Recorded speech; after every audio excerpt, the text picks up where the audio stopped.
6월 7일 화요일 새벽 예배를 하나님께 드리겠습니다. 다 같이 기도하시겠습니다. 하나님 감사합니다. 오늘도 좋은 하루 주시고 하나님 하루를 또 하나님의 말씀과 기도와 찬양으로 시작하게 하시면 너무나 감사합니다. 저희들 마음 가운데 평안 있게 해주시고 이 세상을 살아가면서 저희들이 세상에 자랑할 것을 위해서 사는 것이 아니라 하나님께 자랑할 것을 위해서 하나님의 영광을 위해서 하나님께 기쁨 되는 것이 무엇인지를 고민하며 사는 저희들 될 수 있도록 도와주시옵소서. 감사합니다. 예수님의 이름으로 기도드립니다. 아멘. 우리 찬송가 435장 찬양하시겠습니다. 찬송가 435장입니다.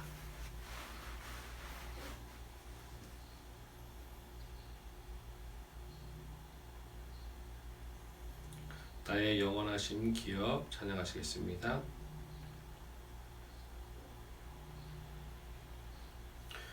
나의 영원하신 기업 생명보다 귀하다. 나의 갈 길 다가도록 나와 동행하소서. 주께로 가까이 주께로 가오니 나의 갈 길 다가도록 나와 동행하소서. 세상 부귀한 일함과 모든 명예 버리고 험한 길을 가는 동안 나와 동행하소서.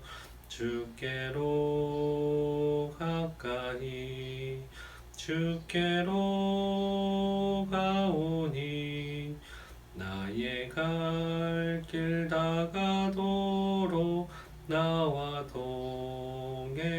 동행하소서. 어두운 골짝 지나가며 험한 바다 건너서 천국 문에 이르도록 나와 동행하소서. 주께로 가까이 주께로 가오니 나의 갈 길 다가도록 나와 동행하소서. 아멘. 오늘 나눌 하나님의 말씀은 사무엘상 18장 17절부터 30절까지입니다. 다 같이 찾겠습니다. 사무엘상 18장 17절부터 30절입니다.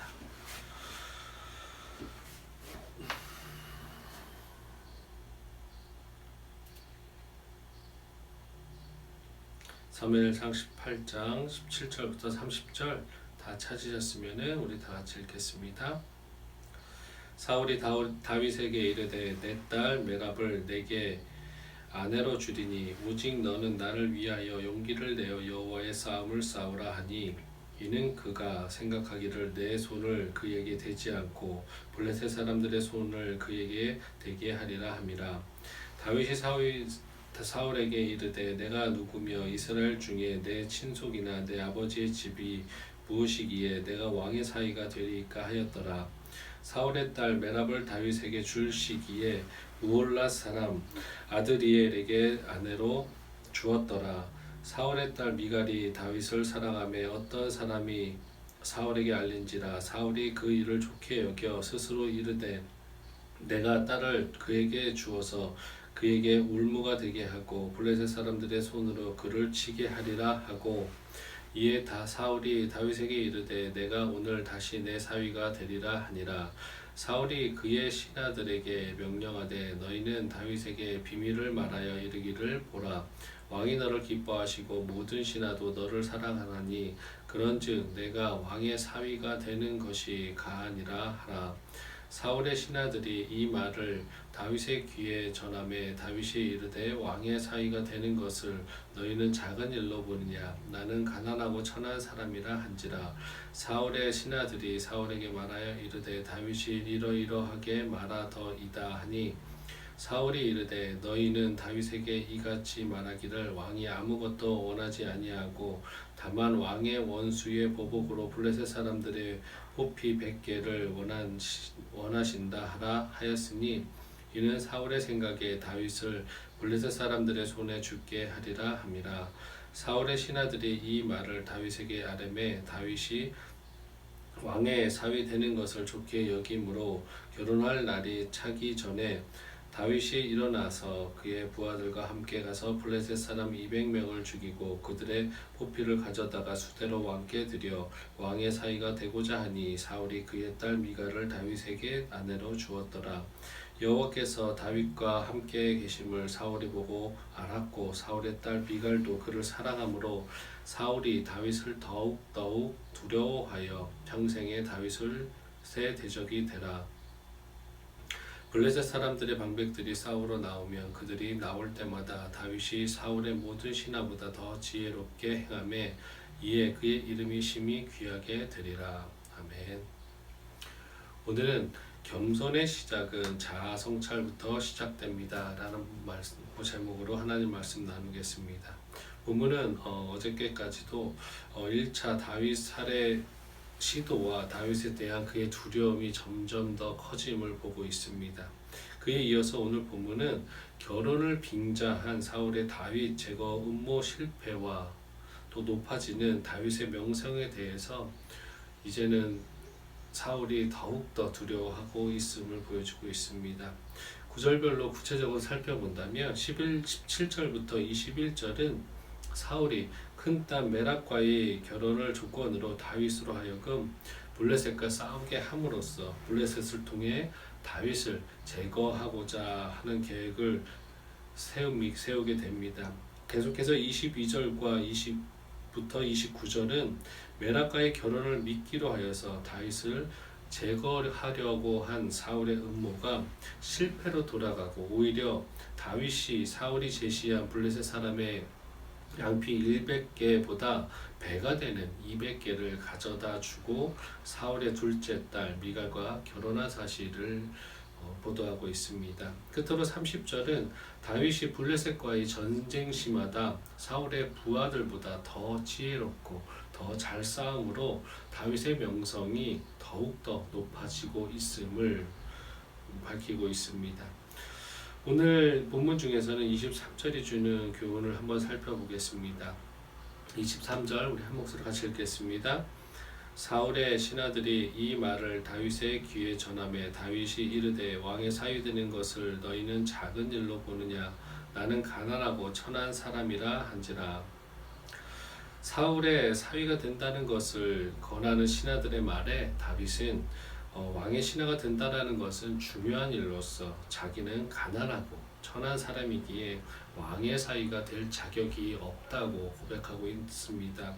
실제로 다윗의 가문은 이스라엘의 왕인 사울에 비하면 비천할 수밖에 없는 너무나 평민스러운 가문이었습니다. 그래서 다윗은 사울 왕가에 비해 자기는 가진 것이 없고 연약함을 이렇게 겸손한 말로 나타낸 것입니다. 이렇게 겸손한 마음은 자신의 처지와 분수를 알고 그에 합당한 생각과 자신이 가진 것에 대한 만족을 가질 때 생깁니다. 사랑하는 성도 여러분, 우리가 누가복음 18장에 보면 예수님의 비유를 한번 살펴볼 수 있습니다. 예수님의 비유에 판 바리새인과 세리가 나오는데 이 둘은 우연히 성전에 올라가 함께 기도를 합니다.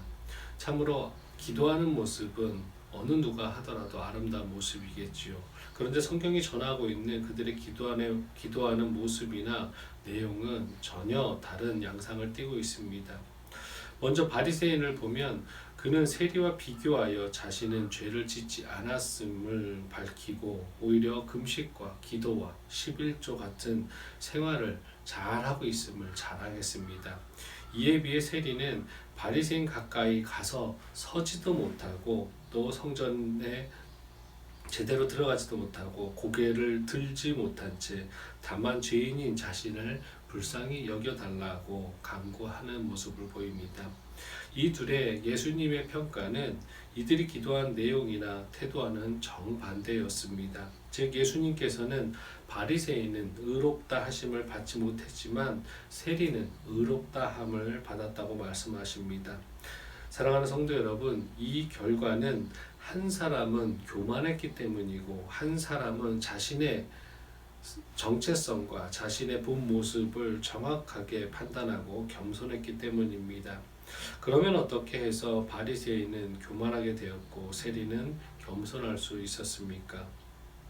그것은 바리새인은 자신의 본 모습을 정확히 보지 못했고 알려고 하지도 않았고 안다 할지라도 인정하려 하지 않았기 때문입니다. 사복음서를 보면 모든 바리새인들이 다 그렇지는 않았겠지만 일반적으로 예수님 공생애 시대의 바리새인들은 외식하는 교만한 사람들이었습니다. 그들은 결코 세리보다 낫다고 할 수 없는 자들이었고 단지 죄가 철저히 은폐되어 있었을 뿐이지 알고 보면 더 큰 죄악을 또 썩어져 가는 냄새들을 풍기는 이들이었습니다. 그런데 이렇게 숨은 죄의 모습은 보지 않고 자신들이 외부로 나타내는 모습, 형식적인 모습, 그런 율법주의적인 행동만을 가지고 자신들을 평가했던 것입니다. 즉 그들은 자신들을 의인으로 알고 교만했던 것입니다. 이에 반해 세리들은 자신들의 내면을 철저하게 보았습니다. 자신이 얼마나 큰 죄인이고 자신들이 어떠한 노력에도 구원받을 수 없다라는 것을 정확하게 알고 있었던 것입니다. 이것은 겸손이 반드시 성품과 연결된 것이 아니라는 사실을 우리는 말해줍니다. 성품 이전에 자아에 대한 성찰에 대한 문제라는 것입니다. 죄악된 자신의 본래 모습을 얼마나 정확히 그리고 솔직히 알고 있느냐에 따라서 사람은 교만해지기도 하고 겸손해지기도 하는 것입니다. 그러므로 사랑하는 성도 여러분, 이제 자신을 정확히 살펴봤으면 좋겠습니다. 자신의 믿음을 사회적 지식이나 학식이나 인격이나 심지어 교회 직분이나 또 신앙 연수만을 가지고서 자신의 교만과 겸손을 측정하지 않으셨으면 좋겠습니다. 철저하게 죄된 자신의 모습, 부족하고 연약하지만 최선을 다해서 하나님 말씀을 따르려고 하는 모습들을 여러분의 모습에서 찾으시기를 바라겠습니다.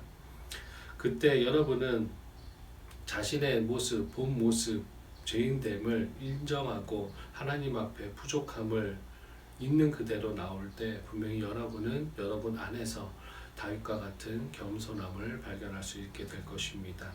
누가복음 5장 8절입니다. 시몬 베드로가 이를 보고 예수의 무릎 아래에 엎드려 이르되 주여 나를 떠나소서 나는 죄인이로소이다 하니. 베드로가 예수님을 3번 부인한 것처럼 우리도 이 세상을 살아가면서 예수님을 우리의 인간의 모습대로 삶으로 인해서 부인하고 있지는 않습니까? 어쩌면 베드로의 3번의 부인보다 우리는 더 많은 부인을 하고 예수님을 모른다 하는 삶을 살고 있지는 않습니까? 그런 삶을 사는 우리의 모습들을 철저하게 회개하고 주님 앞에 죄악된 모습 그대로 나아가 철저하게 무릎 꿇는 그 모습을 보시며 하나님께서는 용서해 주실 것이고 그 안에서 우리는 다윗의 겸손함을 발견할 수 있을 것입니다. 이 세상에 그리스도인의 겸손함을 또 그리스도인의 그 온유함과 또 평안함을 세상에 보이시는 귀한 성도 되시기를 예수 그리스도 이름으로 축원드리겠습니다. 기도하시겠습니다. 하나님 감사합니다. 저희들이 하나님 신앙생활을 하면서 하나님의 아들, 딸이라고 자부하고 하나님의 백성이라고 또 구원받았다고 천국 간다라고 하나님 그런 특권을 가진 것에 대해서 우리가 내심 교만하고 있지는 않습니까? 바리새인들과 피차 다를 것 없이 저희들도 이 것에 안주하고 하나님 세상을 즐기고 있지는 않습니까? 하나님, 우리가 오늘 다윗의 겸손함을 배우게 하여 주시옵소서. 우리는 하나님의 결정에 의해서, 하나님의 뜻에 의해서 구원받은 것이지 우리의 어떠한 노력에 의해서 받은 구원이 아님을 명심할 수 있는 저희들 되게 하시고, 언제나 주님 앞에서, 말씀 앞에서 겸손히 하나님의 뜻을 구하는 저희들 되게 하시고, 우리 모든 성도들 될 수 있도록 도와주시옵소서. 오늘 하루도 그리스도인의 겸손이 무엇인지를, 그 겸손 가운데 강함이 무엇인지를 세상 사람들에게 보이며, 또한 이 세상의 빛과 소금의 역할을 하는데 부족함 없는 하루가 될 수 있도록 인도하시고 지켜주시옵소서. 우리 성도님들 한 명 한 명 육적인 건강까지도 책임져 주시고, 또 그 마음 가운데 항상 평안함과 또 위로함이, 또 하나님의 은혜가 넘칠 수 있도록 도와주시옵소서. 감사합니다. 예수님의 이름으로 기도드립니다. 아멘. 하늘에 계신 우리 아버지여, 이름이 거룩히 여김을 받으시오며 나라가 임하시오며 뜻이 하늘에서 이루어진 것 같이 땅에서도 이루어지이다. 오늘 우리에게 일용할 양식을 주시옵고, 우리가 우리에게 죄 지은 자를 사하여 준 것 같이 우리 죄를 사하여 주시옵고, 우리를 시험에 들게 하지 마시옵고 다만 악에서 구하시옵소서. 나라와 권세와 영광이 아버지께 영원히 있사옵나이다. 아멘. 우리 시간에 다 같이 기도하는 시간을 갖겠습니다. 몇 가지 같이 중보 기도하고, 나머지 시간에 각자 가지고 오신 기도 제목과 또 하나님과 나누고 싶은 또 깊은 교제를 하시기 바라겠습니다.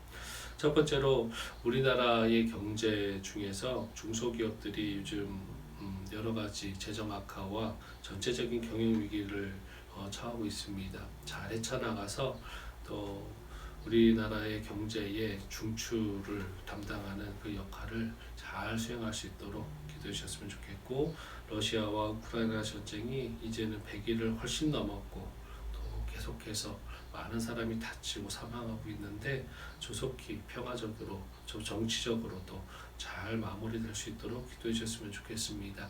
그리고 우리 마지막으로 우리 말씀 중심 교회를 위해서 기도하실 텐데, 말씀의 중심을 두고 순종하는 성도와 공동체가 될 수 있도록, 말씀으로 세워져가는 교회 될 수 있도록 기도해 주셨으면 좋겠습니다. 다 같이 기도하시겠습니다.